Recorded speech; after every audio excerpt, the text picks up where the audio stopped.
Olá, irmãos e irmãs. Hoje, dia 4 de agosto, hoje é dia de São João Maria Vianney. Hoje é dia de rezar pelos nossos sacerdotes. São João Maria Vianney é patrono dos párocos, né? E, consequentemente, por todos os padres. Então, que você hoje possa fazer a oração pelo pároco da sua paróquia, pelo padre que é amigo e por todos os padres que te ajudam espiritualmente a buscar as coisas do céu. Então, que nós possamos colocar, pedir por todos os padres no dia de hoje. Então, vamos lá. Que bom estar com você mais um dia, e que bom podermos aqui meditar a palavra de Deus. O Evangelho é Mateus, capítulo 16, versículos de 13 a 23. Naquele tempo, Jesus foi à região de Cesareia de Filipe e ele perguntou aos seus discípulos: Quem dizem os homens ser o Filho do Homem? Eles responderam: Alguns dizem que é João Batista, outros que é Elias, outros ainda que é Jeremias ou algum dos profetas. Então Jesus lhes perguntou: E vós, quem dizeis que eu sou? Simão Pedro respondeu: Tu és o Messias, o Filho do Deus vivo. Respondendo, Jesus lhe disse: Feliz és tu, Simão, filho de Jonas, porque não foi um ser humano que te revelou isso, mas o meu Pai que está nos céus. Por isso eu te digo que tu és Pedro, e sobre esta pedra construirei a minha igreja, e o poder do inferno nunca poderá vencê-la. Eu te darei as chaves do reino dos céus. Tudo que tu desligares na terra será ligado no céu. Tudo que tu ligares na terra será ligado nos céus.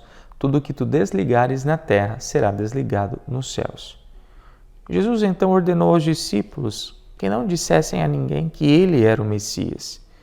Jesus começou a mostrar aos seus discípulos que devia ir a Jerusalém e sofrer muito da parte dos anciãos, dos sumos sacerdotes e dos mestres da lei, e que devia ser morto e ressuscitar no terceiro dia. Então Pedro tomou Jesus à parte e começou a repreendê-lo, dizendo: Deus não permita tal coisa, Senhor, que isso nunca te aconteça. Jesus, porém, voltou-se para Pedro e disse: Vai para longe, Satanás. Tu és para mim uma pedra de tropeço, porque não pensas as coisas de Deus, mas sim as coisas dos homens. Palavra da salvação, glória a vós, Senhor. Amados de Deus, nós estamos então, neste dia que rezamos por São João Maria Vianney, e São João Maria Vianney nos encanta e encantou a igreja com o seu testemunho de vida. Alguém que ofereceu a sua vida a serviço da igreja e foi um pároco exímio, com amor, com dedicação, ficava horas e horas atendendo as pessoas, sempre ligado ao povo, ao seu rebanho. E então por isso assim, todo o motivo dele ter conquistado essa cadeira da santidade. E aí então a palavra vem nos apresentar, então estamos numa caminhada, São João Batista ele morreu, Jesus ele sai para rezar, depois que ele sai para rezar a multidão vai até ele multiplica os pães, ele acalma a tempestade no mar, e agora então Jesus pergunta para os discípulos, lá na região de Cesareia de Filipe: Quem dizem os homens ser o Filho do Homem? O que estão dizendo de mim? Olha quantas coisas acontecendo, e o que eles estão dizendo de mim? E ainda ele ajudou a Cananeia. E aí eles falam: alguns dizem que é João Batista, porque João Batista tinha morrido, que é Elias, que também tinha morrido, profeta, que é Jeremias, também tinha morrido, profeta. E assim, ou seja, ninguém estava identificando Jesus como Jesus. E a identificação de Jesus ele não é só homem, ele é divino. Os outros todos são homens. Homens profetas, homens iluminados, homens santos, mas não era divino, Deus, verdadeiro Deus. Então, por isso que eles não sabiam quem era Jesus. E esse é um grande erro, talvez nosso, de a gente acreditar que só existe Deus, mas não existe, que Jesus não é Deus. Então, aí a gente vai precisar ter uma aula de teologia trinitária. Existe um único Deus, um único Deus.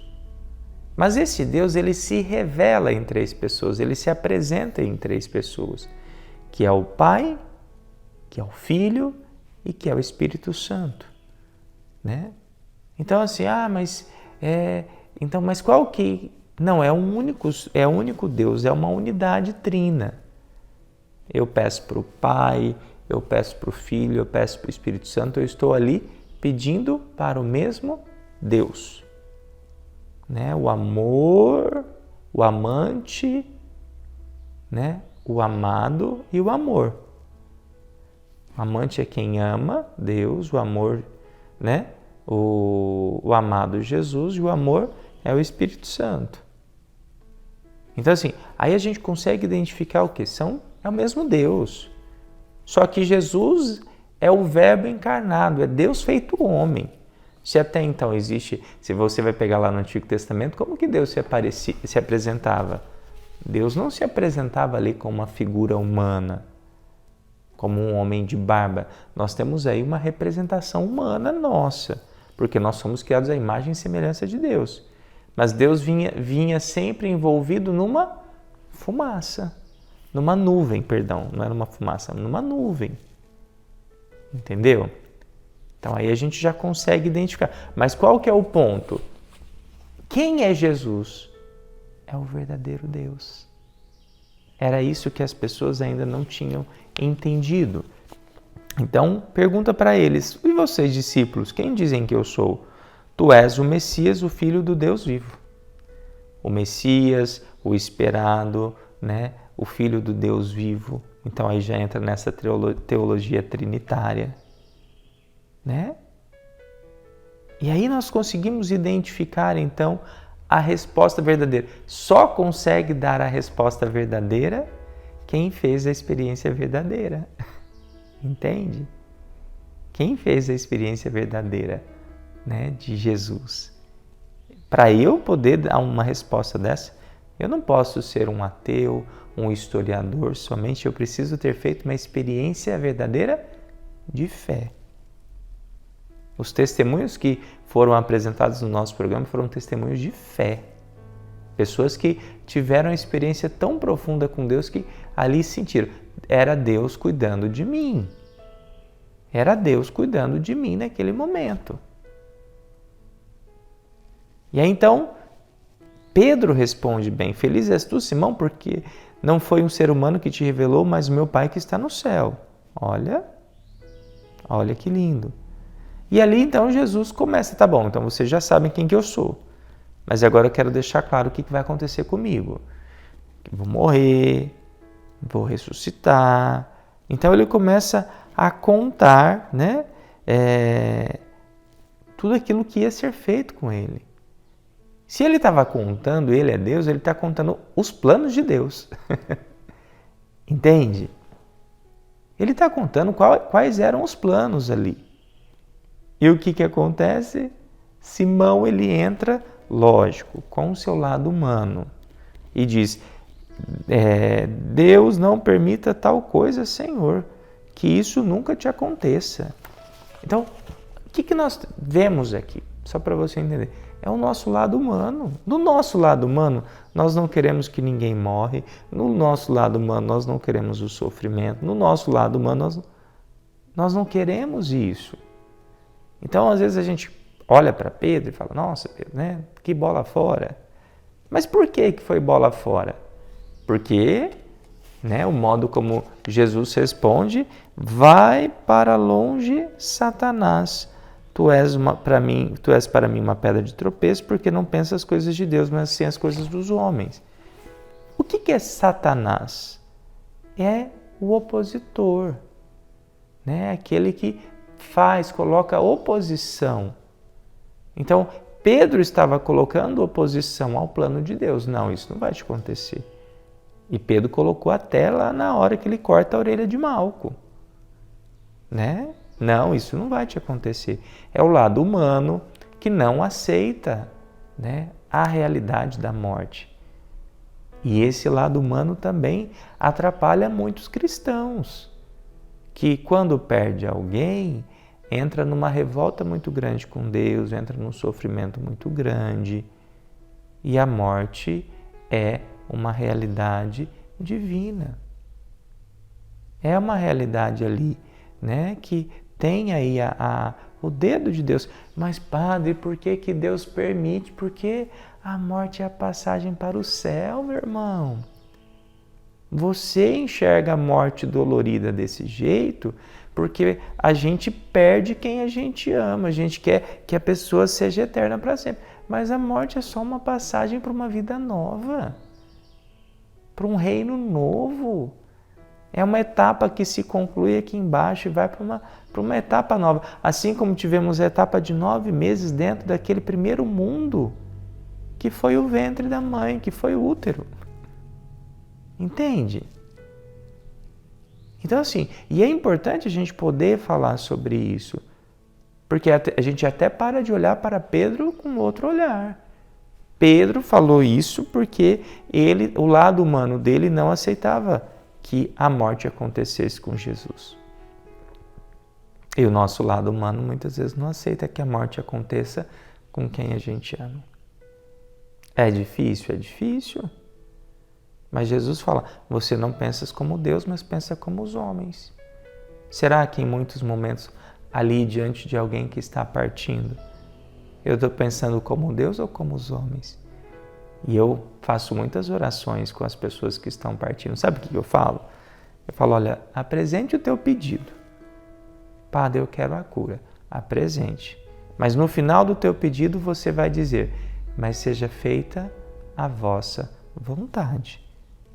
Porque é a vontade de Deus. Eu posso até pedir, mas eu não posso me opor. Entende? Se você se opõe à vontade de Deus, você está sendo esse Satanás. E é tão bonito porque quando o familiar tem essa consciência, ele entrega, Senhor, é teu filho, é tua filha, está em tuas mãos, seja feita a tua vontade. Se for para partir para junto de ti, por mais que eu sofra e sinta dor, é teu filho, é tua filha, e o Senhor vai cuidar melhor do que eu, que amo. E é bonito isso, e alivia. Então aqui nós temos esse Pedro, em Pedro que a gente aprendeu também, e aprende hoje, a não sermos opositores do plano de Deus. Vamos rezar juntos. Pai nosso que estais nos céus, santificado seja o vosso nome, venha a nós o vosso reino. Seja feita a vossa vontade, assim na terra como no céu. O pão nosso de cada dia nos dai hoje, e perdoai as nossas ofensas, assim como nós perdoamos a quem nos tem ofendido. E não nos deixeis cair em tentação, mas livrai-nos do mal. Amém. Que o Deus Todo-Poderoso te abençoe, Pai, Filho, Espírito Santo. Amém. Oi, gente. Bom dia, Padre Túlio. Eu tô aqui para contar minhas bênçãos recebidas, mas se eu for contar do início, é muita bênção que eu não dou conta. Então, vamos contar que eu sou do Maranhão, e aí surgiu o problema, fiquei apavorada. Eu sei que eu vim chegar aqui sem saber nem onde era São Paulo, mas consegui. Isso é uma bênção de Deus. Então, eu peço a todos os irmãos que acreditem que há Deus e Ele é possível de fazer tudo. Nós, Vanessa. Tchau, um beijo.